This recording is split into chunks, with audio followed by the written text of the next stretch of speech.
படத்துக்கு தேசிய விருது கிடைச்சது. அந்த வருஷம் அந்த படத்தை விட தகுதியான பல படங்கள் நிச்சயமா இருக்கு. அந்த படங்களுடைய ரசிகர்கள் அதற்கான அதிருப்தியை வெளிப்படுத்தினாங்க. அதை நான் முழுசா மதிக்கிறேன், நிச்சயமா மதிக்கிறேன். இப்ப பாத்தீங்கன்னா அது ஒரு காலம் ரிலீஸ் ஆச்சு. அப்ப நான் சின்ன பையன், நிச்சயமா இந்த படத்துக்கு எனக்கு தேசிய விருது கிடைக்கும்னு சொன்னாங்க. சின்ன பையன் அப்படிங்கறதுனால நானும் ரொம்ப ஆசையா காத்துட்டு இருந்தேன். ஆனா எனக்கு கிடைக்கல. அதுக்கப்புறம் புதுப்பேட்டைக்கு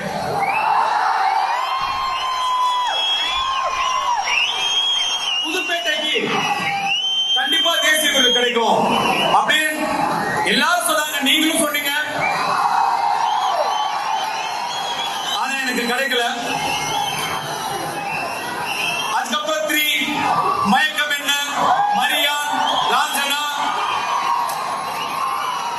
வட சென்னை,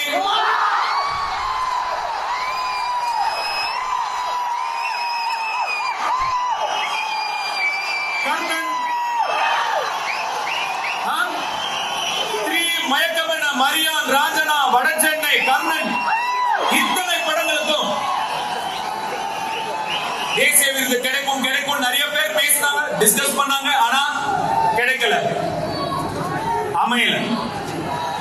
ஒரு சில விஷயங்கள் நம்ம எவ்வளவுதான் முயற்சி பண்ணாலும் அமைச்சிக்கவே முடியாது. அது தானாதான் அமையணும், நம்மளால ஒண்ணும் பண்ண முடியாது. இந்த வாட்டி எனக்கு அமைஞ்சிருச்சு, கிடைச்சிருச்சு.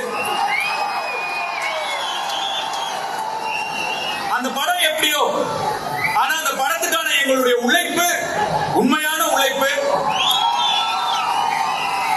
ஒரு தமிழனா எனக்கு இன்னும் 2 தேசிய விருது கிடைச்சிருக்கு.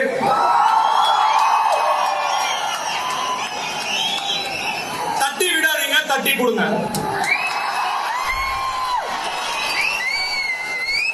ஆனா பாருங்க, ஏன்டா இந்த படத்துக்குலாம் தேசிய விருது கிடைச்சது பேசுற இத்தனை பேர்ல ஒரு 10% கூட இத்தனை படங்களா இவனுக்கு ஏன் தேசிய விருது கிடைக்கலன்னு பேசவே.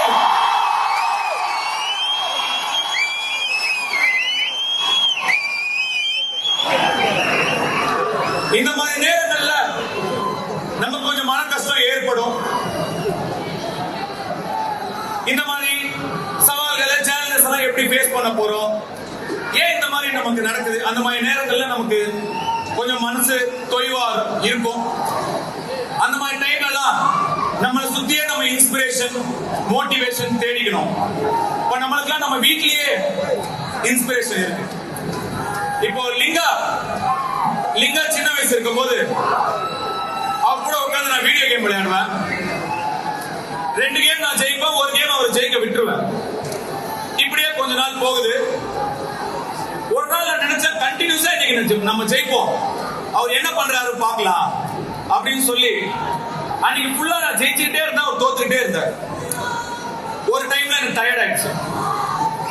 நான் அப்படியே மெதுவா எந்திரிச்சு, போதும்பா நாளைக்கு விளையாடலான்னு. எங்க எந்திருக்கிறீங்க, உட்காருங்க அப்படின்னாரு. ஏன் அப்படின்னு கேட்டேன். நான் இன்னும் ஜெயிக்கலையே அப்படின்னு அவர் சொன்னாரு. அதை பார்த்த உடனே எவ்வளவு சிக்கல்கள் வந்தாலும், என்ன பிரச்சனை வந்தாலும், என்னென்ன விஷயங்கள் நம்மள அஃபெக்ட் பண்ணாலும் ஜெயிக்கிற வரைக்கும் மோதி பார்த்துடணும்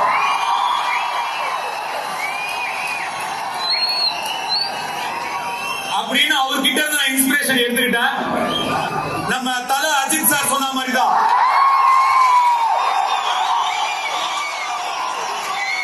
நீயா தோத்துட்டேன்னு ஒத்துக்கிற வரைக்கும் உன்னை யாராலையும் தோக்கடிக்க முடியாது.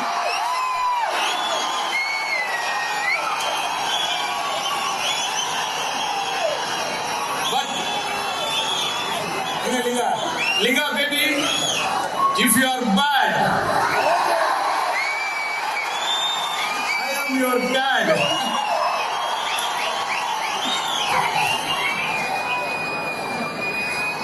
இங்க இவ்வளவு பேர் ஒண்ணு கூடி இருக்கீங்க, இவ்வளவு பேரால ஒரு இடத்துல கூட முடியுது. அந்த ஒற்றுமைக்கு, அந்த யூனிட்டிக்கு ஒரு பவர் இருக்கு. அந்த பவரை நீங்க பாசிட்டிவான வழியில கொண்டு போகணும். அந்த பவருக்கு நீங்க ஒரு பர்பஸ் கொடுக்கணும்.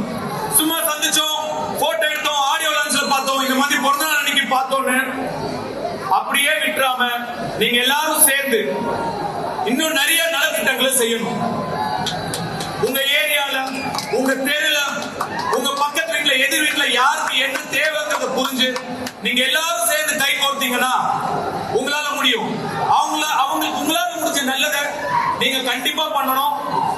நான் உங்களை நினைச்சு இன்னும் ரொம்ப பெருமைப்படணும். நீங்க செய்வீங்க நான் நம்புறேன்.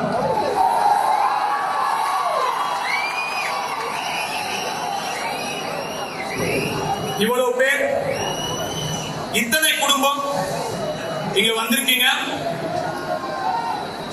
எல்லாரும் நல்லபடியா பொறுப்பா பத்திரமா வீட்டுக்கு போகணும். பைக்ல ஃபாலோ பண்ணாதீங்க, ஓவர்டேக் பண்ணாதீங்க, பப்ளிக் நியூசன்ஸ் கிரியேட் பண்ண கூடாது. அழகா அமைதியா இந்த மாதிரி பசங்க இருக்கணும்டா. எப்படி இந்த மாதிரி பசங்க இருக்கணும்டா.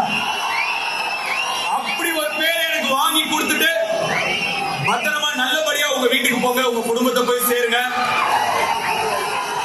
எங்களுக்கு பாதுகாப்பு கொடுத்த காவல்துறை நண்பர்களுக்கு என்னுடைய நன்றி, பவுன்சர் தோழர்களுக்கு என்னுடைய நன்றி.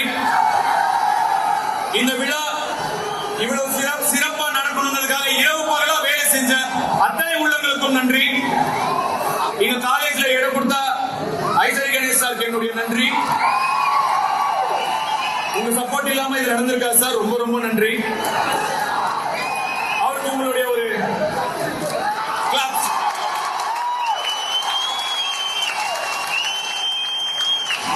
அவர் ₹1 என்ன செலவு பண்ண முழுக்க முழுக்க அவரே செலவு பண்ணி இதெல்லாம் பண்ணி கொடுத்திருக்காரு.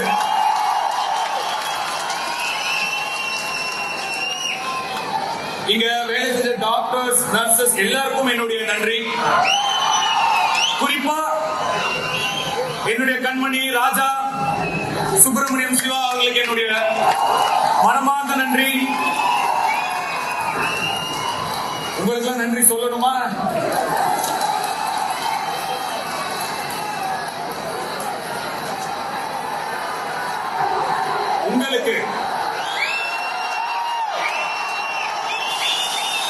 உங்களுக்கு